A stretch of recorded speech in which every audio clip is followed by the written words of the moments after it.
ciidamada ammaanka ayaa saaki aroortii hore waxa ay howlgallo ay ka sameeyeen xaafadaha gudaha magaalada Jowhar. Ciidamadan saaki howlgallada wada sameynayeen ayaa kala ahaa ciidamada booliska dowlad goboleedka Hirshabelle, ciidamada nabad sugidda, ciidamada booliska sida gaarka ah ee tababaran ee Haramcad iyo ciidamada howlgalka u jooga gudaha Soomaaliya ee AMISOM. Howlgalkan ayaa ujeedkiisu ah xaqiijinta amniga magaalada Jowhar iyadoo dhawaan la filayo in magaalada Jowhar ee caasimadda dowlad goboleedka Hirshabelle ay ka dhacdo doorashada labada aqal ee deegaan doorashadooda ay tahay gobolka Shabeellada Dhexe. qaar ka mid ah shacabka ku nool magaalada Jowhar ayaa soo dhaweeyay howlgalka ay wadaan ciidamada. ciidamadu waa ku mahadsan yihiin waxay qabanayaan shaqada qabanayaan haye waana shaqadooda haye si wanaagsan inay ku socdaan wax walba qabanayaan. hadii la arin aad u fiican way wanaagsan tahay in amaanka la sugo amaanka in la sugo anaga danayna ku jirto shacabadii aan nahay aad aan ugu faraxsanahay in wax walba oo yani magaalada qulqulata iyo dhibaato keeni kara in la baaro oo la ogaado. markuu soo dhamaaday howlgalkan ayaa kulan waxa wada qaatay saraakiisha laamaha amniga qaybahooda kala duwan ee maamulka gobolka Shabeellada Dhexe iyo kan degmada Jowhar waxayna kaga wada hadlayeen sidii loo xoojin lahaa xaqiijinta amniga.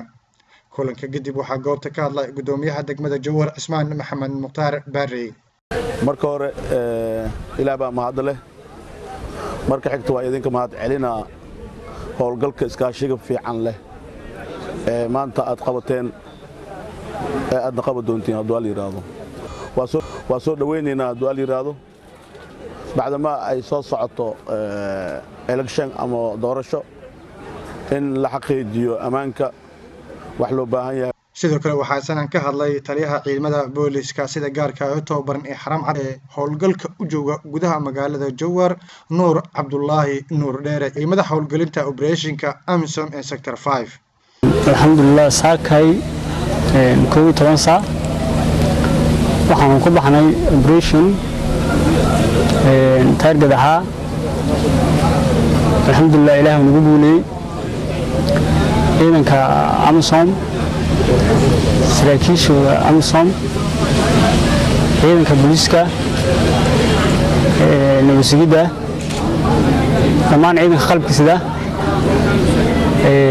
operationkaas targetka ahaa wax dhiba kamid ah soo kulmin waan ku soo guuleysanay fadhigan badan fadhigan in mu fiicno yani inaan la firsanin la qaag la sameeyo operation yani hadda la sii wajibaro intaasaan ku sii dijibilinay.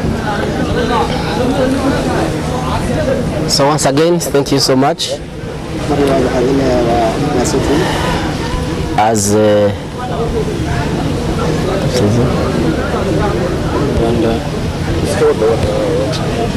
so we appreciate now this moment, as also he said, also as military we secure the population, we secure ourselves and we secure the population, the local population.